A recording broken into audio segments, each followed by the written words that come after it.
중국에서 연변과학기술대학을 세우고 분주하게 하루하루 살던 김진경 총장에게 북으로부터 전화 한 통이 왔습니다. 북한 교육 당국자들, 당시 최고 지도자 김정일을 만났더니 평양에도 연변과학기술대학과 꼭 같은 대학 하나를 세워달라는 부탁을 해왔습니다. 평양 시내를 둘러보는데 저곳에 대학을 세웠으면 좋겠다 그랬더니 안내하던 분이 화들짝 놀라더랍니다. 거기에 군부대가 있습니다. 이 나라에서 군부대가 어떤 위치에 있는지 잘 아시지 않습니까? 아무튼 지도자 동지에게 얘기를 하라고 그랬더니 군부대가 즉시 철수 이동하게 되었습니다. 그 땅은 자그마치 30만 평이나 되었습니다. 신촌 연세대학이 한 25만 평 정도 되니까 그보다 조금 큽니다. 우리 호수공원이 일산 호수공원이 한 30만 평 됩니다. 아마 그만한 땅이 아닌가 싶습니다. 토목공사를 하는데 그곳에서 예배당 종탑 하나가 나왔습니다. 녹슨 큼직한 종 하나가 발견이 되어진 겁니다. 바로 그것은 한국 최초의 순교자 토마스 기념교회가 서 있던 자리였습니다. 너무나도 놀랄 일이었습니다. 23살 젊은 선교사 토마스는 당시 임신 중인 아내와 함께 중국 선교사로 갑니다. 낯선 기후, 풍토병을 이기지 못하고 아내는 곧 별세합니다. 슬픔에 빠져 절망하고 있던 그때 중국 옆에 조선이란 나라가 있다는 것을 알게 됩니다. 마침 평양으로 가는 상선 전어를 셔먼호가 있길래 한문 성경을 하나로 안고 승선했습니다. 이 배는 대원군의 쇄국 정책 치하에 있던 조선군의 공격을 받지요. 불화살, 대포 공격을 받고 마침내 전어를 셔먼호는 서울까지 이황 불에 휩싸여 전부 다 불에 탑니다. 토마스 선교사가 불타는 배에서 빠져나와 성경을 하나로 안고 대동강변에 오르자 그를 죽이기 위해 칼을 빼들고 달려드는 사람은 박충권이란 사람이었습니다. 토마스 선교사는 성경 한 권을 받쳐들고 간절한 표정으로 받으라고 내리치지 못하고 망설이고 있는데 모래 위에 얼굴을 파묻고 한참이나 기도하더니 환한 얼굴로 다시 성경을 받쳐들고 받으라는 간절한 표시를 합니다. 그리고는 예수님을 외치는데 세 번째 크게 예수님을 외치는 그 메아리가 사라지기 전에 박중권은 토마스 선교사의 목을 내려칩니다. 이때 토마스 선교사의 나이 26살, 아이가 진 아내가 죽은 지 3년째 되는 해였습니다.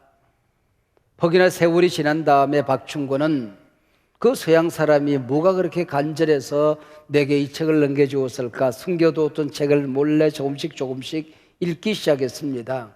그리고 예수를 믿고 장로의 신학대학을 세운 마페 선교사에게 세례를 받고 초대교회 그리스도인 특별히 영수가 됩니다. 영수라고 하면 요즘 전임 장로 같은 그런 역할입니다. 대동강변 놀러 나갔다가 전어를 셔먼호가 불타고 선교사가 죽는 모습을 목격한 당시 12살 소년 최치량이라는 아이가 있었습니다. 토마스 선교사가 뿌린 성경책 몇 권을 들고 오다가 두려워서 집에 가져가지를 못합니다. 영문주사로 일하던 집안어른 박영식에게 이 책을 전달하지요. 이 책이 뭔지 알 길이 없었던 박영식은 보아하니 종이 질이 좋거든요. 그래서 이걸 뜯어서 자기 집 안방에 도배를 합니다. 그랬더니 천정에도 성경, 벽에도 성경, 온 방이 성경책으로 도배된 최초의 집이 되는 겁니다. 눈만 뜨면 성경이 눈에 들어옵니다. 특별히 요한복음이 아마 눈에 잘 띄는 곳에 있었던가 봐요. 5장 24절 내가 진실로 너에게 이르노니 내 말을 듣고 또 나 보내신 이를 믿는 자는 영생을 얻었고 심판에 이르지 아니하나니 사망에서 생명으로 옮겼느니라. 14장 1절 너희는 마음에 근심하지 말라 하나님을 믿으니 또 나를 믿으라. 읽은 성경이 눈에서 가슴에서 떠나지가 않습니다. 그가 성경을 읽고 그리스도인이 되었습니다. 물론 박영식에게 성경을 건넨 최치랑이라는 아이도 나중에 그리스도인이 되지요. 더욱 놀라운 사실이 있습니다. 온 방을 성경으로 도배해 놓았던 그 박영식의 집이 평양 최초의 교회가 됩니다. 널다리 교회입니다. 우리가 잘 아는 장대연 교회가 되는 겁니다. 전 세계에서 영적인 부흥이 일어나고 있던 1900년 초, 우리 한국에서도 1907년 1월 14일, 15일 전국에서 말씀을 사모하는 사람들이 이곳저곳에서 모여 부흥 사경회를 열고 있었습니다. 장대연 교회에서. 그날 설교자는 존스턴 선교사였습니다. 전 세계에서 하나님이 어떤 역사를 일으키는지, 성령의 임재가 어떻게 강력하게 나타나는지, 말씀을 들었을 때 그 말씀이 어떻게 기적적으로 역사하는지를 전달했습니다. 그리고 소리쳤습니다. 조선 땅에서는 누가 성령의 충만을 갈구하느냐, 원하는 자는 거수하고 기립해라, 손들고 일어나라 외쳤습니다. 그때 제일 먼저 일어나는 사람은 길선주 장로님입니다. 제가 성령을 갈구합니다. 그리고 회개를 했습니다. 친구가 죽었는데 친구의 살림을 정리해서 친구의 아내에게 전해주면서 수고비를 자기 스스로 떼어놓았습니다. 그게 마음에 걸렸던 거죠. 그랬더니 사람들이 울면서 회개합니다. 저도요. 이게 바로 평양 대부흥운동의 시작이었습니다. 토마스 선교사가 피와 함께 뿌렸던 성경, 그걸 찢어서 도배했던 그 집이, 방이 장대연 교회가 되고 거기서 한국교회를 살리는 대부흥이 일어나게 되었던 것입니다. 이 영향력으로 대동강변에서는 토마스 기념교회가 세워지게 됩니다. 이처럼 하나님께서는 한국교회가 처음 세워질 때부터 말씀 위에 세워진 교회로 하나님은 복을 주신 것입니다. 전 세계 어디에 가더라도 한국교회 그리스도인처럼 말씀을 잘 가르치는 교회도, 말씀을 잘 읽고 경청하는 교회도 그렇게 많지를 않습니다. 전 세계 그리스도인들 가운데에 한국교회 교인들처럼 신구의 66권을 정확하게 하나님의 말씀으로 믿는 사람도 그렇게 많지 않습니다. 그만큼 한국교회는 말씀 위에 세워진 교회입니다. 토마스 선교사님 피 뿌리고 죽어간 대동강변에 토마스를 기념한 교회를 세우는데 토마스 T자를 생각하고 T자형 교회를 세우지요. 공산당은 미 예배당을 땅속에 묻어버립니다. 그러나 하나님은 다시 그 교회를 끄집어내는 겁니다. 한국교회가 헌금한 돈으로, 전 세계 교포교회들이 헌금한 돈으로 교회를 세웠던 그 자리 다시 평양과학기술대학을 세우게 되는 거죠. 1층 게스트하우스에 가면 지금도 예배당이 있습니다. 물론 북한 직원, 교수, 학생들은 참여하지 않지요. 그러나 외국 국적을 가진 직원들과 교수들, 사람들이 80명, 많을 때는 100여 명 모여서 피와 함께 뿌려진 말씀에 세워진 이 땅, 동토의 땅에 복음이, 찬송이, 예배가 일어나고 있는 겁니다. 이 엄청난 사실을 쭉 정리하고 돌이켜보다가 저도 모르게 눈에서 눈물이 주르르 흐르고 있었습니다. 하나님이 한국교회 이렇게 사랑하시는구나, 이 백성 이렇게 사랑하시는구나. 오늘 본문에 보면 성벽을 세우고 하나님의 말씀을 듣다가 백성들이 웁니다. 그래서 오늘 설교 제목이 말씀 듣고 울었다입니다. 말씀 듣고 울었다. 하나님은 애굽의 노예로 살던 당신의 백성을 왜 광야로 가나안으로 이끌어냈을까요?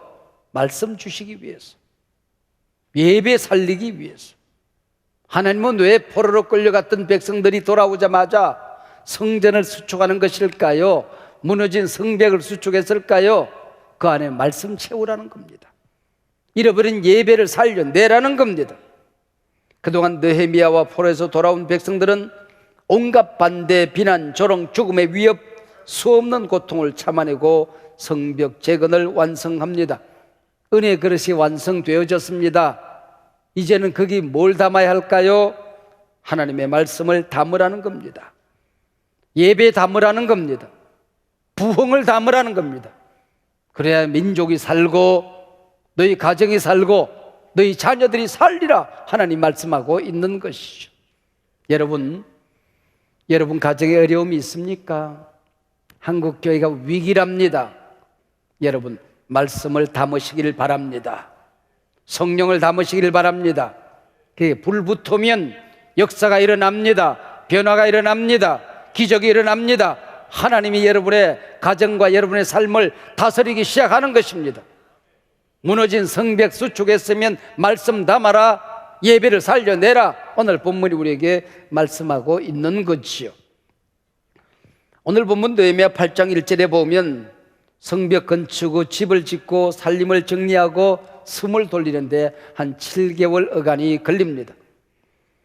그리고 백성이 일제히 수문학 광장에 모여서 학사 에스라에게 우리에게 말씀 가르쳐 주세요 청원합니다. 느헤미야가 제사장이 모여라 우리 말씀 공부하자 명령한 게 아닙니다. 백성들이 우리 말씀을 가르쳐 주세요, 하나님의 뜻을 알려주세요 몰려 나왔던 것입니다. 어떻게 몰려 나왔습니까? 백성이 일제히 모였다 그렇게 이름했어요. 백성이 일제히 모였다. 번역이 좀 신통찮아요. 그때 모인 백성들의 그 간절함이 다 제대로 번역이 되지를 않았어요. 원문에 보면 as one man, 영어로는 그렇게 되어 있어요. 한 사람이 달려 나온 것처럼 수많은 백성들이 달려 나왔는데 마치 한 사람이 나온 것처럼 같은 시간에 같은 장소에 같은 마음을 품고 목적을 같이 하여 같은 열망으로 달려 나왔다는 것입니다. 이게 바로 백성이 일제히 모였다 하는 뜻입니다. 모인 사람들이 재미있지 않습니까? 남자나 여자나 알아들을 만한 모든 사람입니다. 2절에 이 말을 기록하더니 바로 이어 3절에도 똑같이 남자나 여자나 알아들을 만한 모든 사람입니다. 무슨 얘기입니까? 몰려오는 사람들을 보고 느헤미야가, 에스라가 충격을 받은 거예요. 백성들이 몰려 나오다 스스로 놀란 겁니다. 남자들 다 나왔네, 여자들 다 나왔잖아, 알아들을 만한 사람 다 나왔다. 그렇게 성경은 기록하고 있는 겁니다. 성경 읽고 설교하고 예배하고 찬양하는데 예배 시간이 자그만치 새벽부터 정오까지, 우리 한국교회 새벽은 5시니까 7시간입니다. 아마 6시로 넉넉 잡아도 6시간 하나님의 말씀을 들었습니다. 여러분 성벽 재건이 완성되어졌어요. 상식적으로 뭘 해야 되는 시간입니까? 잔치 벌여야 되는 시간입니다. 일만 할 것이 아니라 수고한 사람들 표창하자, 표창장 수여식을 거행해야 될 시간입니다. 70년 동안 노예 생활했습니다. 포로 생활했습니다. 머리에 든 게 없습니다. 정치, 경제, 사회, 세계 흐름을 좀 배우자, 그럴 만하지 않습니까? 그러나 이 사람들 예배하자, 말씀 가르쳐 주세요, 하나님께 달려 나오고 있습니다. 설교자로서 저는 에스라가 말씀을 읽고 성경을 가르치는데 한 6, 7시간이 걸렸다는 게 좀처럼 충격이 아닙니다. 어느 주일 제가 6시간 설교를 하면 어떤 일이 일어날까요? 가끔 노래하는 사람들은 앵콜을 받습니다. 저는 40년 설교하다가 한 번도 앵콜을 받아본 적이 없어요. 제가 설교자로서 문제가 있는 건가 싶기도 합니다. 그러나 오늘 앵콜하지 마세요. 소용없는 일입니다. 여기 3절 귀를 기울였다는 말도 대단히 재밌는 말입니다. 같은 단어 헤루트라는 단어가 출애굽기 32장 16절에서는 판에 새겼다라고 번역을 합니다. 귀를 기울였다, 판에 새겼다, 도무지 어울릴 것 같지 않은데 같은 말입니다. 한 몸처럼 달려나왔던 백성들이 하나님의 말씀을 듣는데 귀로 듣는 것이 아니고 눈에 새기더라는 거예요. 하나님 말씀을 듣는데 심장판에 새기더라는 거예요. 하나님 말씀을 듣는데 저 신비 영혼에 새기더라는 것입니다. 판에 새겼다는 말로 귀 기울였다는 말을 표현하고 있습니다. 우리가 신앙생활하다가 내게 주시는 하나님의 말씀 단 한 단어, 한 말씀이라도 내 심장에 꽂히면, 내 영혼에 꽂히면 하나님의 말씀은 살아있습니다. 부흥이 일어납니다. 변화가 일어납니다. 기적이 일어납니다. 삶이 온통 주님 앞으로 향하게 되는 것입니다.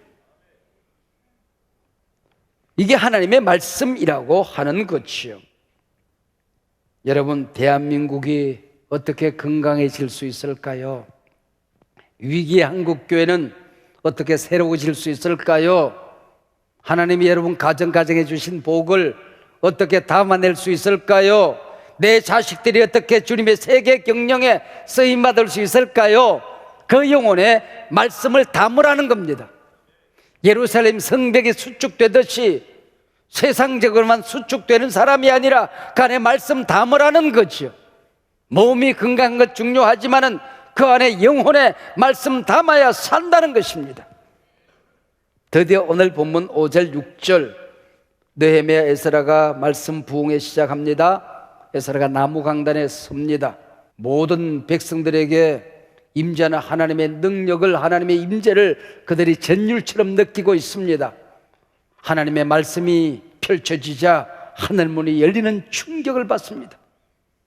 As a one man, 한 사람이 일어나듯이, 약속이라 했다는 듯이 백성들이 자리에 앉아있지 못하고 일어납니다. 그리고 찬양으로 예배가 시작됩니다. 모든 백성이 손을 들고 찬양합니다.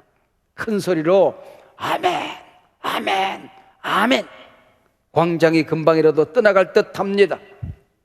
무수한 사람들이 몸을 굽혀 얼굴을 땅에 대고 경배합니다. 찬양이 끝나고 에스라가 성경 봉독을 하고 설교가 시작됩니다. 이때 상황을 어떻게 성경은 기록합니까? 9절입니다. 백성이 율법의 말씀을 듣고 우는지라. 백성이 하나님의 말씀을 듣고 우는지라. 말씀 듣고 울었다. 여러분, 말씀 앞에 통곡해 보신 적이 있으십니까? 찬양하다 말고 울음보가 터져 보신 적이 있으십니까? 예배 시간에 하나님의 임재를 깨닫고 통곡해 보신 적이 있으십니까? 혼자서 골방에서 엎드려 기도하다가 강력한 하나님의 임재를 느끼고 울고 또 울어서 목이 쉬도록 흐느껴 보신 적이 있으십니까? 1991년 3월이었으니 꼭 28년 전 일이네요. 어느 영성수련의 마지막 새벽이었습니다. 새벽에 주시는 말씀이 요한의 아들 시몬아 네가 나를 사랑하느냐 하는 말씀이었습니다. 저는 그 자리에 참가자로 학생으로 앉아 있었습니다. 미국에서 나온 목사님 한 분이 네가 나를 사랑하느냐 묻는데 그 말이 목사님의 말씀이 아니라 예수님의 말씀으로 들렸습니다. 말씀이 내 눈물샘을 칼로 찢어 놓은 듯이 눈물이 쏟아지기 시작했습니다. 엉엉엉엉 통곡이 터졌습니다. 그리고 주님께서 조용히 제게 다가와 말씀하는 것을 느꼈습니다. 종아, 너 나 사랑하니? 제가 흐느껴 울며 주님께 고백했습니다. 주님, 제가 주님 사랑하지 않고 어찌 여기까지 살 수 있었을까요? 한 번 더 묻습니다. 사랑하는 내 아들아, 너 나 사랑하니? 제가 주님 사랑하지 않았다면 저는 죽었을 거예요. 살 수도 없었을 거예요. 주님이 나를 사랑한다는 사실을 내가 못 느꼈으면 나는 살아갈 이유도 없었을 거예요. 마지막 주님이 또 물었습니다. 영모야, 네가 나를 사랑하느냐? 주님 사랑하는 마음으로 살게요. 주님 사랑하며 목회할게요. 교회 섬길게요. 교인들 섬길게요. 오 주님, 당신만이 아십니다. 내가 얼마나 주님을 사랑하는지. 주님 사랑하지 않고는 살 수 없었던 사람임을 주님이 아십니다. 주님 사랑해요. 주님 사랑해요. 그때 울었던 통곡의 힘이 얼마나 컸던 것인지 지나온 28년 하루처럼 행복했습니다. 힘들어 쓰러졌다가도 일어나는 힘이 거기 있었습니다. 넘어졌다가도 붙들 수 있는 힘이 거기에 있었습니다. 앞으로도 그렇게 살리라 이 시간에도 결단을 합니다. 이병옥 박사는 눈물로 암을 치유하는 의사입니다. 울어야 삽니다 라는 책을 썼습니다. 그 책에서 눈물을 천연 항암제라고 그는 부릅니다. 눈물은 마음의 응어리를 풀어 쌓인 독을 빼냅니다. 눈물은 감정이 마르고 마음이 돌처럼 굳어져서 생긴 병을 치료하는 명약이랍니다. 눈물은 마중물처럼 눈물이 쏟아질 때에 내 인생 밑바닥에 쌓인 가시더미들, 썬뿌리들, 암의 씨앗들, 나를 끊임없는 죄로 몰아가는 사악한 영향력들, 끊임없이 나를 불행하게 만드는 미움과 원망과 근심과 극장의 모든 독들을 끌어올려서 쏟아내는, 치료하는 능력이 있다고 하는 것입니다.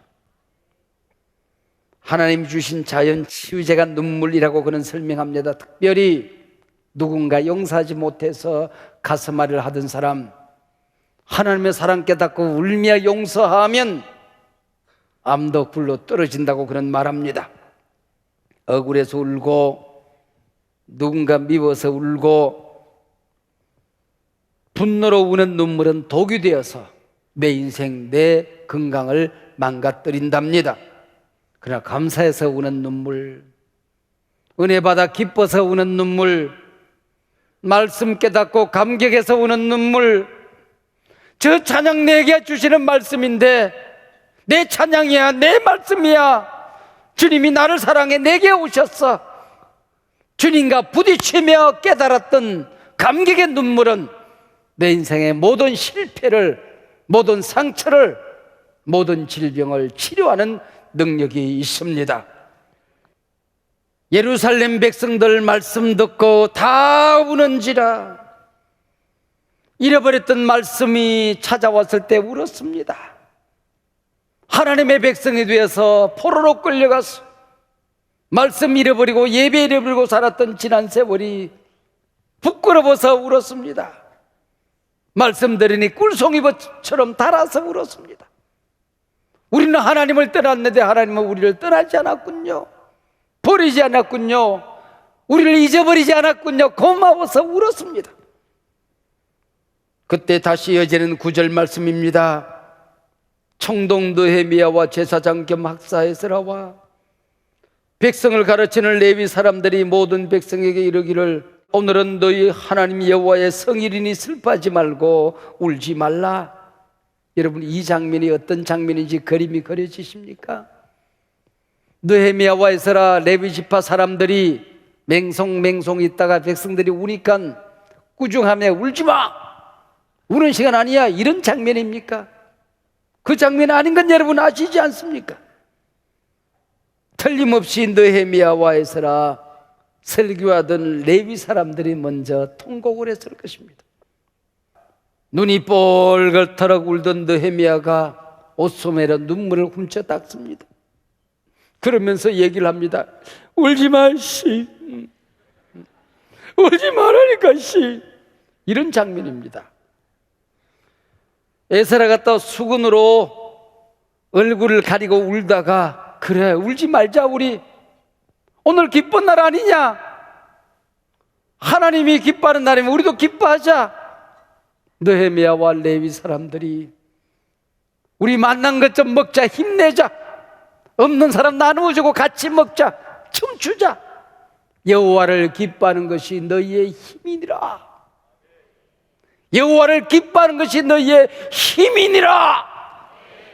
통곡과 기쁨이 어우러져서 하나가 된 신앙생활의 행복을 아십니까?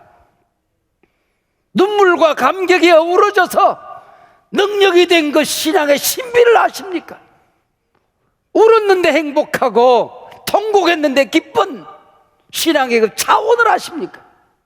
그걸 모르면 오늘 본문은 이해가 안 되는 것이. 말씀 듣고 울었다, 말씀 붙들고 기뻐했다, 말씀 듣고 살았다, 말씀 듣고 이 세상을 승리하며 헤쳐 살아가리라.